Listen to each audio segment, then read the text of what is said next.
नमस्कार, बहुत स्वागत है। सरकारी स्कूलों पर शैक्षणिक सत्र 2024-25 पर अतिथि शिक्षकों के लिए नए आवेदन की प्रक्रिया को शुरू करने संबंधी लोक शिक्षण संचालनालय की तरफ से एक नया आदेश जारी कर दिया गया है। अगर आप भी अतिथि शिक्षक के रूप में स्कूलों पर काम करना चाहते हैं और इंतजार कर रहे थे, तो आपका इंतजार अब खत्म हो चुका है। फाइनली आदेश आ चुका है। नए नियमों के साथ इस बार भर्ती होगी, ऑनलाइन प्रक्रिया रहेगी।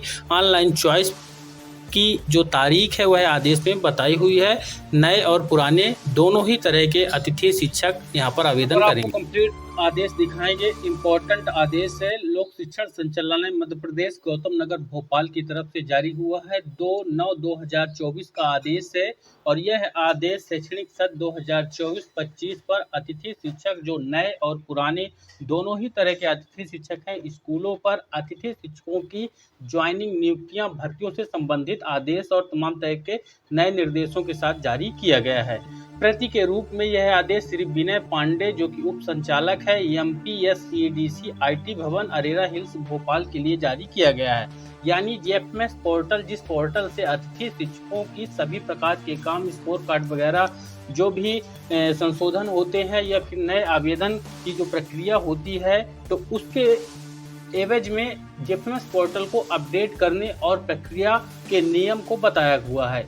यह देखेंगे विषय में अतिथि शिक्षक पोर्टल यानी JFMS के संबंध में संदर्भ लिया हुआ संचालनालय के द्वारा 27/8/2024 को पत्र जारी करके इनको बताया गया था। लेकिन यहाँ पर आप आगे देखेंगे संदर्भित पत्र में अतिथि शिक्षकों के स्कोर कार्ड में संशोधन एवं दिनांक 28/8/2024 से शेष रिक्तियों के विरुद्ध आवेदकों हेतु साला विकल्प चयन की कार्यवाही प्रारंभ करने यानी नए आवेदन ऑनलाइन करने हेतु अनुरोध किया गया था, किंतु उक्त कार्यवाही आज दिनांक तक आरंभ नहीं हो सकी है।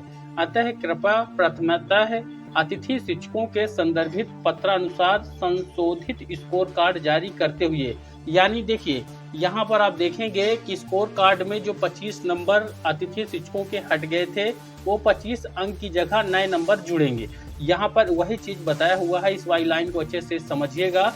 यहाँ पर कृपया प्रथमतः अतिथि शिक्षकों के संदर्भित पत्रानुसार संशोधित स्कोर कार्ड जारी करते हुए, यानी ये जो 27/8/2024 को लोक शिक्षण की तरफ से लेटर इनको दिया गया था, उस लेटर में तमाम तरह के मतलब कितने नंबर उसमें ऐड करने हैं, नियम हैं, तो उसके अनुसार यहाँ पर शैक्षणिक सत्र 2024-25 में शेष नवीन रिक्तियों के विरुद्ध दिनांक 4/9/2024 से आवेदकों हेतु JFMS पोर्टल पर साला विकल्प चयन की सुविधा तत्काल प्रारंभ की जाए, ताकि इसके अतिरिक्त नियमानुसार कार्यवाही करने का कष्ट करें। अब यहाँ पर आप देखेंगे कि जो नए आवेदन है वो 4/9/2024 से होने की यहाँ पर बात की गई है। 4 सितंबर 2024 से नए कैंडिडेट JFMS पोर्टल के माध्यम से ऑनलाइन जहाँ पर पद रिक्त हैं, उन रिक्त पदों के विरुद्ध अतिथि शिक्षक के रूप में चॉइस फिलिंग करेंगे। पहला बिंदु यहाँ पर दिया है, अतिथि शिक्षक पोर्टल को एजुकेशन पोर्टल के साथ रिक्ति अपडेशन को डायनेमिक किया जाए, यानी जो JFMS पोर्टल है और मध्य प्रदेश का एजुकेशन पोर्टल है, उनको दोनों को कनेक्ट करना है, रिक्तियों का अपडेशन ताकि सटीक हो जाए। दूसरा है, विद्यालय में नियमित शिक्षक की पदस्थापना होने के उपरांत संबंधित पैनल की रिक्ति के विरुद्ध कार्यरत अतिथि शिक्षक को पोर्टल से ऑटो रिलीव की सुविधा उपलब्ध कराई जाए। यानी अभी तक लगभग आधे अतिथि शिक्षक जो ज्वाइन हुए थे पुराने वाले, वह नियमित शिक्षकों के आने के कारण बाहर हो गए हैं, लेकिन उनका नाम पोर्टल पर दिख रहा है, तो उनको ऑटो रिलीव यानी जैसे ही नियमित शिक्षक आता है, कार्यरत अतिथि शिक्षक वहां से ऑटो रिलीव हो जाए। साथ ही आगे बताया है कि अतिथि शिक्षक पोर्टल से ऑटो रिलीव किए गए अतिथि शिक्षकों की माहवार संभागवार रिपोर्ट एडमिन लॉगिन पर उपलब्ध कराई जाए। यानी इसको जानकारी के रूप में मांगा गया है कि पुराने अतिथि शिक्षक जो ज्वाइन हो गए थे वो कितनी संख्या में हटाए जा चुके हैं स्कूलों से। हो सकता है उनको अतिरिक्त लाभ दिया जाए, हालांकि इसके लिए यहाँ पर आगे आपको देखना पड़ेगा। साथ ही आगे बताया है कि पूर्व सत्र में कार्यरत अतिथि शिक्षक जिनकी पोर्टल पर किसी भी कारणवश ज्वाइनिंग नहीं हो सकी है, ऐसे आवेदकों को चॉइस फिलिंग का मौका दिया जाए। तो यहाँ पर आप देखेंगे पूर्व सत्र में कार्यरत जो अतिथि शिक्षक हैं उनको नए कैंडिडेटों के साथ चॉइस फिलिंग का मौका मिलेगा।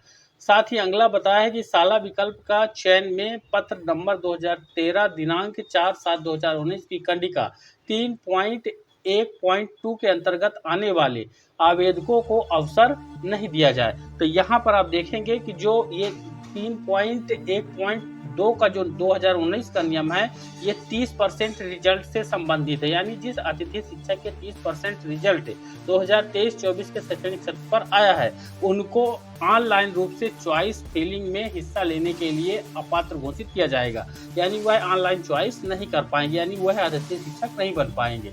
साथ ही आगे बताया कि वर्तमान में अतिथि शिक्षकों को पोर्टल पर प्रदर्शित समस्याओं का निराकरण अभी तक नहीं हुआ है, अतः प्रदर्शित जेएफएमएस पोर्टल पर समस्याओं का निराकरण किया जाए और नियमानुसार अपडेशन की बिंदुवार कार्यवाही की जाए।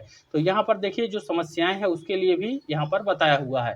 पहला बताया हुआ है यहाँ पर आप देखेंगे कि अतिथि शिक्षक को पोर्टल पर ज्वाइनिंग रिक्वेस्ट करने में त्रुटि अगर प्रदर्शित हो रही है, जैसे कि यहाँ पर यूजर नेम एक दिया हुआ है और डाइस कोड बताया हुआ है, इसमें माह अप्रैल तक कार्य किया है, किंतु पोर्टल पर मैसेज प्रदर्शित हो रहा है कि आपको सत्र 2024-25 में ज्वाइनिंग की अनुमति नहीं है, यानी पुराना अतिथि शिक्षक है, पद भी रिक्त है, ज्वाइनिंग नहीं मिल रही है, तो इस समस्या का निराकरण करना है।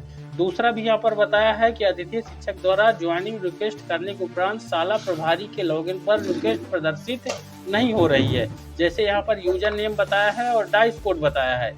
साथ ही तीसरा समस्या है कि अतिथि शिक्षक यूजर नेम यहाँ पर बताया है, विद्यालय का डाइस कोड बताया है और इसमें आप देखेंगे इसमें कार्य किया है, किंतु विद्यालय डाइस कोड में ज्वाइनिंग रिक्वेस्ट प्रदर्शित हो रही है। अन्य आवेदकों को इस प्रकार की समस्या पोर्टल पर आ रही है। तो यहाँ पर देखिए एक एक एग्जाम्पल तक के उस तरह की समस्याएं जो भी आ रही हैं उनका सुधार किया जाए। कुछ ऐसे भी कैंडिडेट हैं जिनको इस तरह की समस्याएं हैं, जैसे कि यूजर नेम जो है यहाँ पर और SS1 गणित वर्ग 1 गणित अतिथि शिक्षक हैं, लेकिन भौतिक शास्त्र में ज्वाइनिंग उनकी प्रदर्शित हो रही है और विद्यालय का डाइस कोड बताया है ताकि वो चेक कर सकें। साथ ही अगला है आवेदक का यूजर नेम और विद्यालय का डाइस कोड में लॉन्ग टर्म रिक्त के विरुद्ध कार्य किया है, किंतु पोर्टल पर मैसेज प्रदर्शित हो रहा है कि आपके द्वारा लॉन्ग टर्म रिक्ति के विरुद्ध विगत सत्र में कार्य नहीं किया गया है। साथ ही आगे यहाँ पर आप देखेंगे कि 6 नंबर में विगत सत्र में कार्यरत अतिथि शिक्षकों हेतु आगामी आदेश तक पोर्टल प्रारंभ किया जाए। विगत सत्र में कार्यरत अतिथि शिक्षकों हेतु आगामी आदेश तक पोर्टल प्रारंभ किया जाए, यानी पुराने वाले जो हैं उनके लिए अभी पोर्टल जो है ज्वाइनिंग कराने संबंधी अपडेशन के बाद होगा। इस बार जो 6 नंबर बिंदु है इम्पोर्टेंट है पुरानों के लिए। अगला है कि विगत सत्र में SS2 IT में जो अतिथि शिक्षकों का पोर्टल पर SS3 IT में ज्वाइनिंग करने की सुविधा उपलब्ध कराई जाए, यानी SS2 IT में जो थे उनको SS3 वर्ग 3 अतिथि शिक्षक के रूप में इस सत्र में जो मानदेय है और जो नियुक्ति है होने के लिए यहाँ पर करने के लिए कहा गया है। साथ ही अतिथि शिक्षक यूजर नेम और KYC करने में डुप्लीकेट की वैल्यू तकनीकी त्रुटि प्राप्त हो रही है, जबकि आवेदक द्वारा यूजर पर KYC की जा रही है। उक्त समस्या अन्य आवेदकों को भी पोर्टल प्रदर्शित हो रही है। साथ ही आगे बताया है कि सत्र 2024-25 में आवेदकों द्वारा जेएफएमएस पोर्टल पर दर्ज रिक्वेस्ट की रिपोर्ट में रिजेक्ट प्रकरण और शाला प्रभारी स्तर पर लंबित प्रकरणों की रिपोर्ट की सूची, जिसमें विद्यालय का नाम और डाइस कोड, आवेदक का नाम और पैनल का नाम सहित उपलब्ध कराई जाए। ये तमाम तरह की परेशानियां जो हो रही हैं उपयुक्तानुसार सुविधा जेएफएमएस पोर्टल पर शीघ्र उपलब्ध कराने का कष्ट करें। आयुक्त के द्वारा अनुमोदित आदेश है और कामना आचार्य जो कि अपर संचालक लोक शिक्षण मध्य प्रदेश 2 सितंबर 2024 को आदेश जारी किया गया है और तमाम संबंधित अधिकारी कर्मचारियों को भेज दिया गया है।